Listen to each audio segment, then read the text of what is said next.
مدرسے میں پڑھنے والے بچے کہتے ہیں جناب وہ کچھ گرمی زیادہ ہے تو میری کچھ طبیعت برداشت نہیں کرتی، تو میری اماں نے کہا تھا 4 چھٹیاں لے لو کہ موسم ٹھیک ہو جائے گا تو پھر سے تعلیم ہو جائے گی۔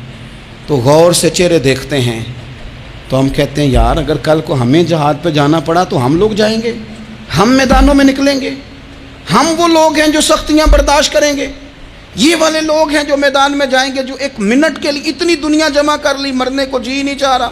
حضرت شاہ فرید الدین عطار رحمۃ اللہ علیہ کہتے ہیں میں بڑا مہنگا کاروبار کرتا تھا، عطر بیچتا تھا۔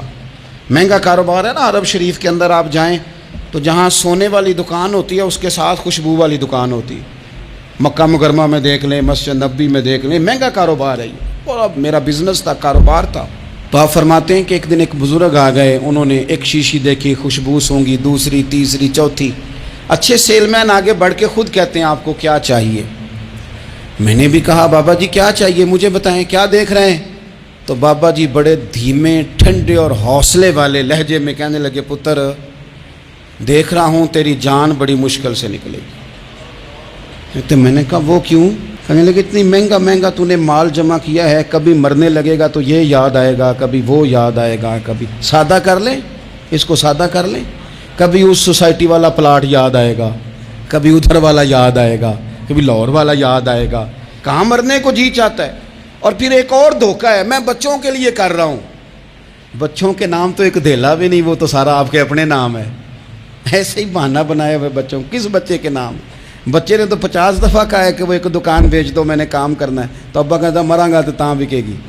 کہاں بچوں کے لیے؟ کون کہتا ہے بچوں کے لیے؟ یہ تو خواہشات ہیں جن پر ہمارا اپنا قبضہ ہے، ہر کنجی تو ہماری جیب میں، کون کہہ رہا ہے؟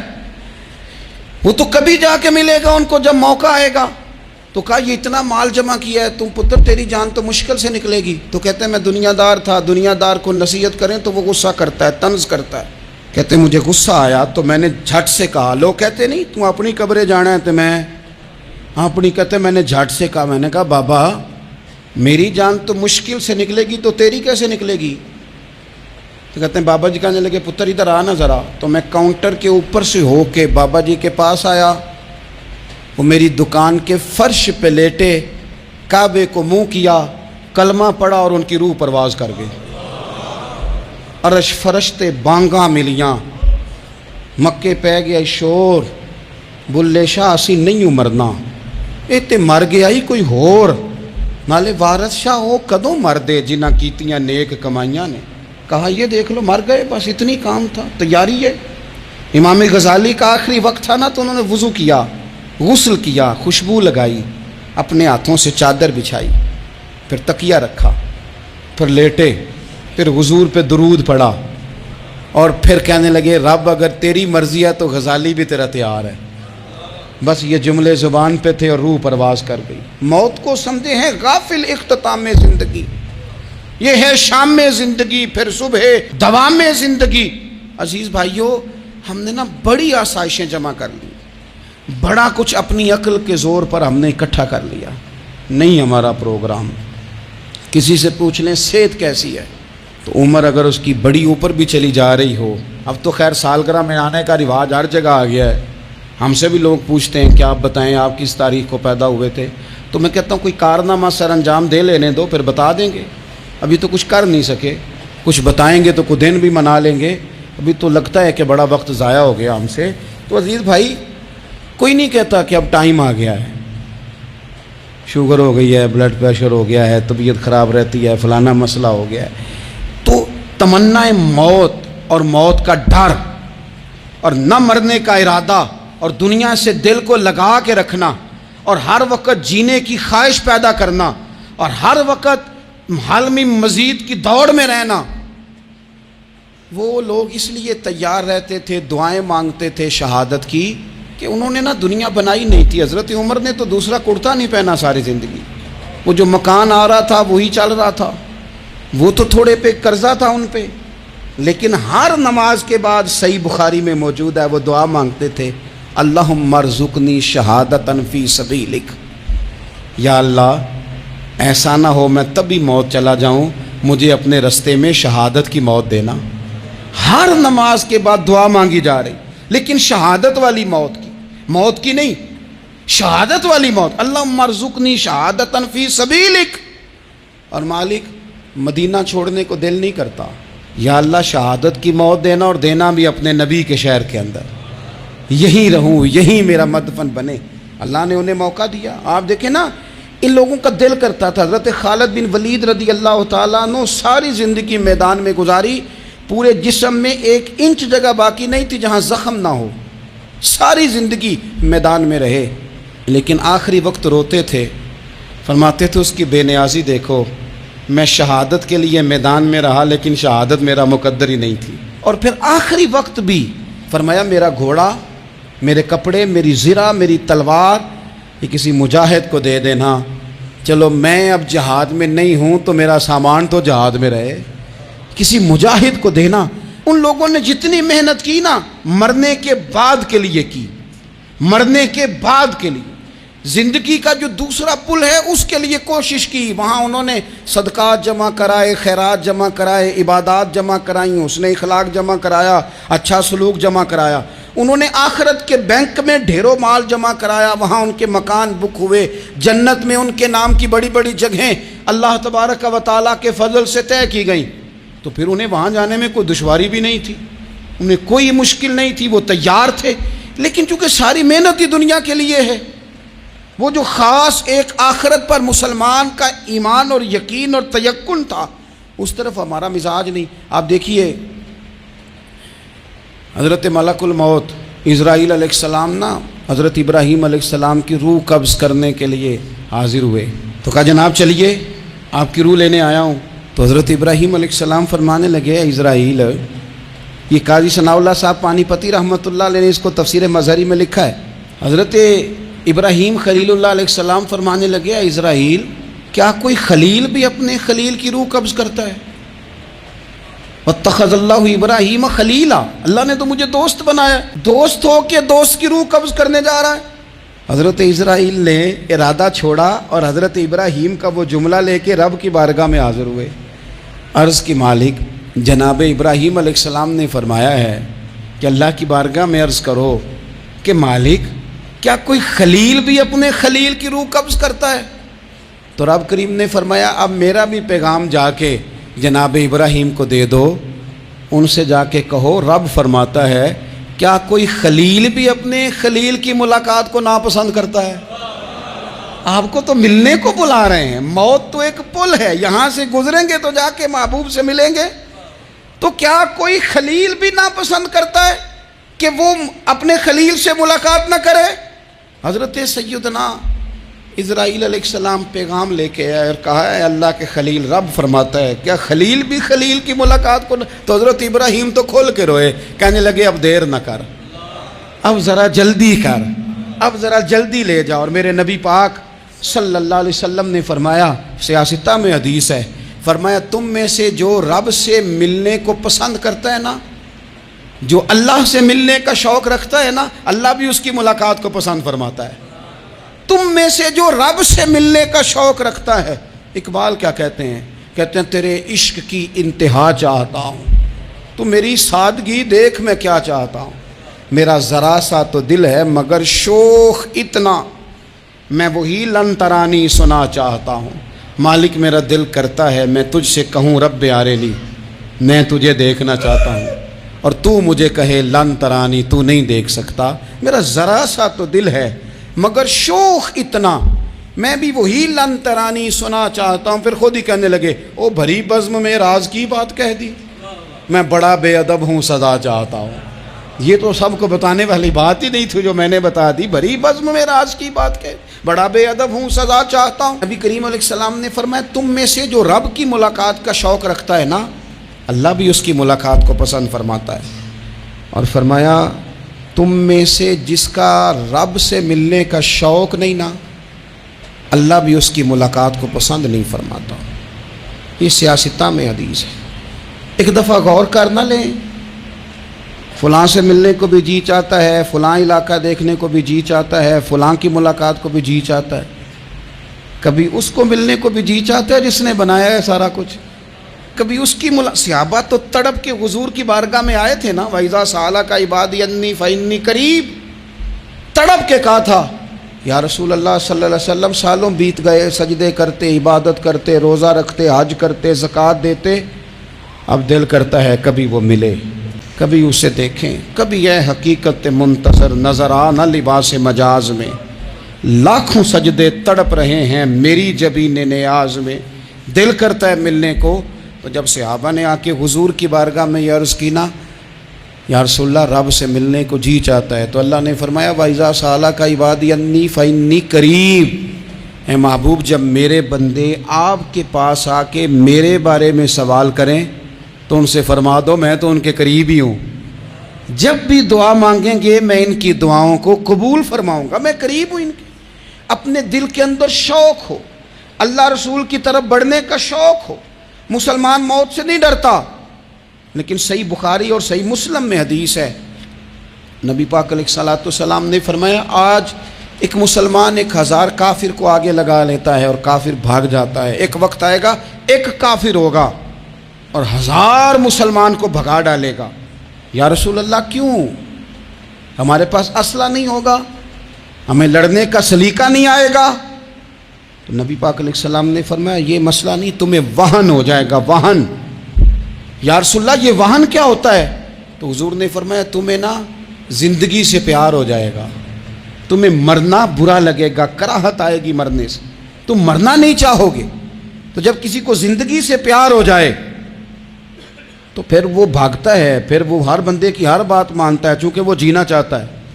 اور کچھ لوگ ایسے ہوتے ہیں، وہ جب بدر میں مسلمان پہنچے نا تو جاسوس بھیجا ابو جہل نے، کہا جاؤ پتہ کر کے آؤ لوگ کتنے ہیں اور ان میں جوان کتنے ہیں، بوڑھے کتنے ہیں اور اسلحہ کتنا ہے۔ جاسوسی اس دور میں بڑی آسان تھی، کوئی مخصوص وردی تو فوجیوں کی ہوتی نہیں تھی۔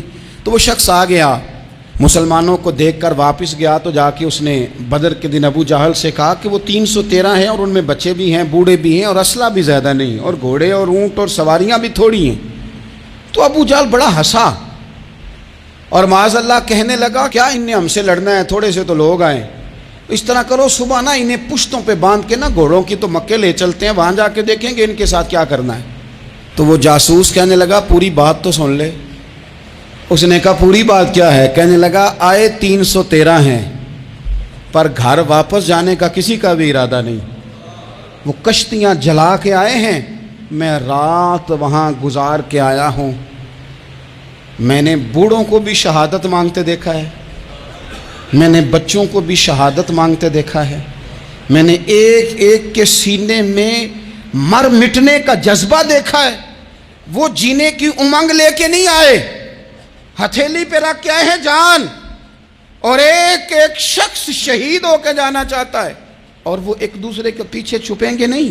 یہ جو موت ہے نا، موت یہ تو ایک پل ہے، اس سے گزریں گے، اللہ رسول کے حضور جائیں گے، جنت کی نعمتیں، خدا کی تیار کی ہوئی رحمتیں، مسلمان کا آگے بڑھ کے استقبال کریں گے۔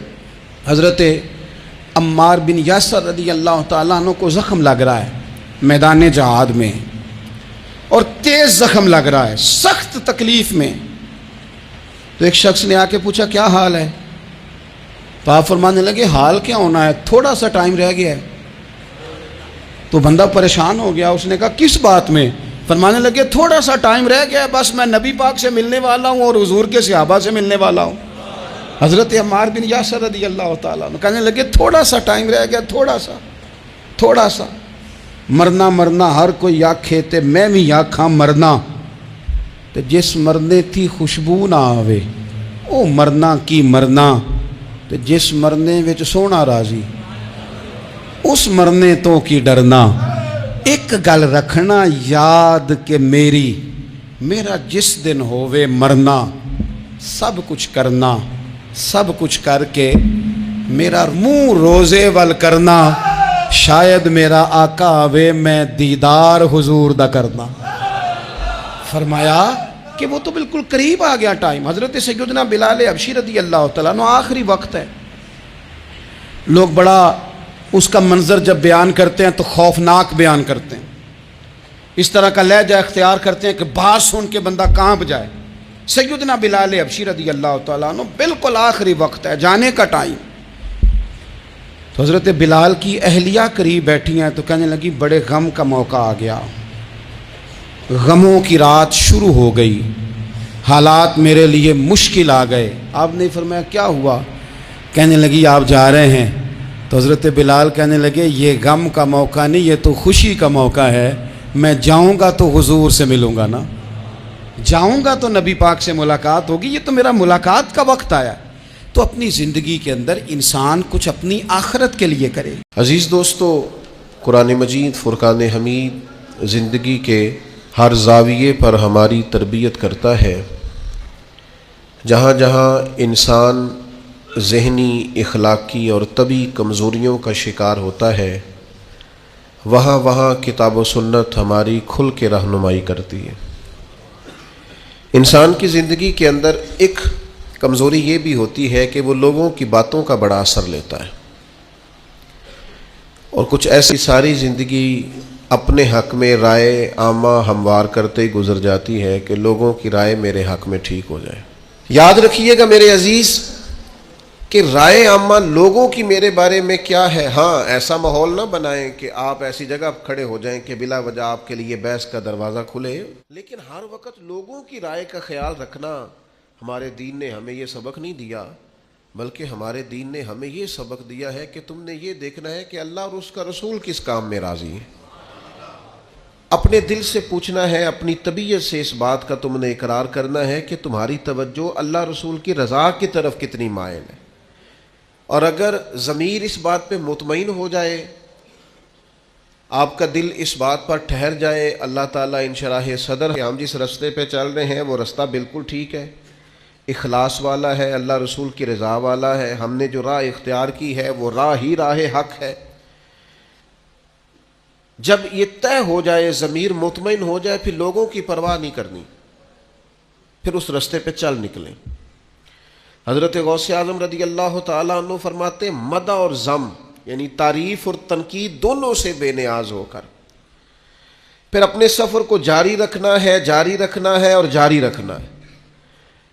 آپ دیکھیے آج ہم دین کا کام کرتے ہیں تو لوگ پھول برساتے ہیں، نعرے لگاتے ہیں، تکریم ہوتی ہے، لیکن صحابہ کرام علیہم رضوان جس زمانے میں کلمہ پڑھتے تھے تو اس زمانے میں تو کلمہ پڑھتے لوگ روڑے اٹھا لیتے تھے، پتھر مارتے تھے، تانے دیتے تھے، تکالیف دیتے تھے، بڑے بڑے سخت سوالات کرتے تھے، کہتے تھے تمہارے خیال میں وہ دین غلط تھا جس پر تمہارا باپ تھا، تمہارا دادا تھا، نفسیاتی اور اعصابی تکلیف دیتے تھے، لیکن ان لوگوں نے کسی چیز کی کوئی پرواہ نہیں کی، جس بات کو حق سمجھا اس پر قائم بھی رہے، سفر بھی جاری رکھا اور دوسروں کو بھی اس کی تبلیغ کی۔ اور اللہ کا قرآن تعریف کرتا ہے، فرمایا یجاہدون فی سبیل اللہ،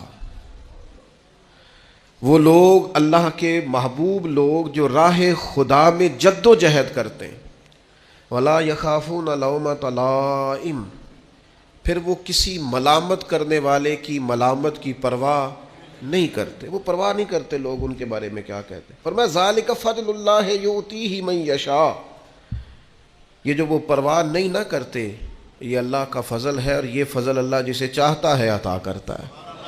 واللہ واسع علیم، اللہ وسعت والا بھی ہے اور علم والا بھی، پرواہ نہیں کرے۔ سب سے پہلے تو میں عرض کروں گا کہ آج بھی آپ دین پر صحیح معنوں میں چلنا شروع کریں۔ کیا داڑھی ایک عام سنت ہے، ہر آدمی سمجھتا ہے، اس کے لیے تشریح کی ضرورت نہیں، عام ہر بندے کو پتہ ہے، حضور آپ رکھ لیں۔ مولوی کہہ کے کن کن لفظوں سے صاف صاف، اور تو نے داڑھی بھی رکھی ہوئی ہے، اور تو یہ داڑھی رکھنے سے بندہ معصوم ہو جاتا ہے، وہ بالکل گناہوں سے پاک ہو جاتا ہے، اگر اس سے کوئی غلطی ہوتی ہے تو وہ بشر ہے، غلطی ہو گئی، لیکن آپ داڑھی کا نام لے لے کے اسے تانا دیتے ہیں۔ پیر صاحب کا بچہ ہے، پیر صاحب کے بچے سے بھی کمزوری رہ جاتی ہے، وہ انسان ہی، او تو حضرت صاحب کا بیٹا ہو کے یہ کر رہا ہے، فلانے علامہ صاحب کا پتر ہو کے تیرا یہ حال ہے، تانا زنی لفظوں کے اندر، اور تو اسکول ٹیچر کا بچہ ہے تیرا یہ حال ہے، تو فلاں صاحب جو نصیحت کر رہے تھے ان کا بیٹا ہو کے تیرا۔ اگر یہ لہجے آپ زندگی میں دیکھیں گے تو آپ دیکھیں گے کہ یہ باتیں کس طرح تیر کی طرح لگتی ہیں لوگوں، اور کیا کیا انداز لوگ۔ ہمارا ایک دوست تھا، بڑا قابل تھا، ہمارے ساتھ پڑھتا تھا، تو ختم شریف پہ ہمارے ہاں مدارس میں رواج ہوتا ہے، تو بچے ختم پہ جا رہے تھے تو ایک صاحب نے اسے بلا کے کہا مولوی صاحب اج کدے گھر دی خیر نہیں، کدے گھروں بھی کھایا کرو۔ لائق ترین آدمی تھا, چھوڑ گیا مدرسہ, نے کہا میں نے نہیں پڑھنا. سوچتا ہوں کہ اس شخص کے ایک تانے نے ایک دیندار طالب علم کو دین سے دور کیا ہے, پتہ نہیں اند اللہ کیا معاملہ ہوگا. اس کے 2 جملوں نے توڑ دیا ہے اس شخص کو, تانا زنی مزاج میں. اب کرنا کیا ہے؟ ایک تو یہ کہ نیکی کی طرف آنا ہے, بہرحال مسلمان کے لیے ضروری ہے اللہ رسول کی رضا کو پانا. ہم کیا کرتے رہتے ہیں, ہمارا ضمیر بالکل مطمئن ہوتا ہے کہ یار یہ نیکی کا کام ہے, یہ شریعت ہے, یہ دین ہے, مجھے کرنا ہے, لیکن ہم صرف تانوں کو برداشت نہیں کر پاتے. ہم صرف لوگوں کی طرف سے آنے والی باتوں کو سہنے کا حوصلہ ہی نہیں رکھتے. اگر میں غلط نہیں ہوں تو میں اس نتیجے پر پہنچا ہوں کہ اگر ہمارے دل سے لوگوں کا خوف نکل جائے نا, برادری, قبیلے, علاقے, سوسائٹی اور معاشرے میں جو ہم نے اپنی جھوٹی انا بنا رکھی ہے, اگر اس کا خوف نکل جائے تو بہت سارے لوگ دیندار ہو جائیں, بہت سارے لوگ پرہیزگار ہو جائیں, بہت سارے لوگ اللہ رسول کی رضا والے ہو جائیں. لیکن وہ جو سب سے پہلے تو یہ بتائیے, اگر ہم دین کے لیے کوئی جد و جہد کرتے ہیں, کوشش کرتے ہیں گھر میں دوستوں میں دین کی کوئی بات کرنے کے لیے, تو کس کے لیے کرتے ہیں؟ تو پھر لوگوں سے توقع رکھنے کا کیا مطلب ہوا؟ داتا گنج بخش علی حجویری رحمۃ اللہ علیہ, میں رات کشف المحجوب دیکھ رہا تھا, داتا صاحب نے عجیب بات لکھی ہے. داتا صاحب فرماتے ہیں جب تک نبی پاک علیہ السلام نے اعلان نبوت نہیں نہ فرمایا تھا, اس وقت تک صادق بھی کہتے تھے, امین بھی کہتے تھے, صلہ رحمی کرنے والا بھی کہتے تھے یہ تو غریبوں کا بوجھ اٹھاتے ہیں. جتنی دیر تک رسول پاک علیہ الصلوۃ والسلام نے لا الہ الا اللہ کی دعوت نہیں دی تھی, اتنی دیر تک کہتے تھے ان جیسا کوئی نہیں, شرافت, نفاست, پرہیزگاری ہر چیز ہے. جس دن حضور نے فرمایا کہ تمہارے بت جھوٹے ہیں, تمہارے نظریات ٹھیک نہیں ہیں, تمہیں بدلنا چاہیے, داتا صاحب لکھتے ہیں جس دن کہا کہ تمہارا یہ رویہ ٹھیک نہیں ہے, وہ جو صادق تھے انہی کو معاذ اللہ جادوگر کہنا شروع کر دیا, جن کو کل تک امین کہتے تھے انہی کو شاعر کہنا شروع کر دیا, جن کو کل تک آنکھوں کا تارا سمجھتے تھے ان کے خلاف تلواریں اٹھا لی. آپ یقین کریں دین کا کوئی کام آپ نہ کریں, آج بھی آپ فقیر بن جائیں, درویش, موٹی سی چادر اوپر اوڑے, تسبیح لے لے, کونے میں بیٹھ جائیں, حضرت صاحب کچھ نہیں کرتے جی, کوئی دین کا کام آپ نہ کریں, کونے میں بیٹھے جی, بڑا فرشتہ آدمی ہے, کسی کو کچھ نہیں کہتا, آپ صوفی مشہور ہے پوری دنیا میں. لیکن اگر آپ کہتے ہیں کوئی تعلیمی کام کرنا ہے, آپ کو کوئی تبلیغی کام کرنا ہے, سوسائٹی میں آپ کو کوئی کردار ادا کرنا, آپ کو معاشرے میں کسی فکر کو پروان چڑھانا ہے, تو آپ کے لیے 100 باتیں, ہزار قسم کے تانے. لیکن نہ بچا بچا کے تو رکھ اسے, تیرا آئینہ ہے وہ آئینہ. اقبال کہتے ہیں تو اپنے شیشے کو اتنا بچا بچا کے کیوں رکھتا ہے؟ نہ بچا بچا کے تو رکھ اسے, تیرا آئینہ ہے وہ آئینہ. شکستہ ہو تو عزیز تر ہے نگاہ آئینہ ساز میں. داتا صاحب نے لکھا ہے کشف المحجوب میں کہ اللہ تعالیٰ کی بارگاہ میں حضرت موسیٰ علیہ السلام نے عرض کیا تھا, مالک تیرے بندے اگر تجھے ڈھونڈنا چاہیں تو کہاں ملے گا؟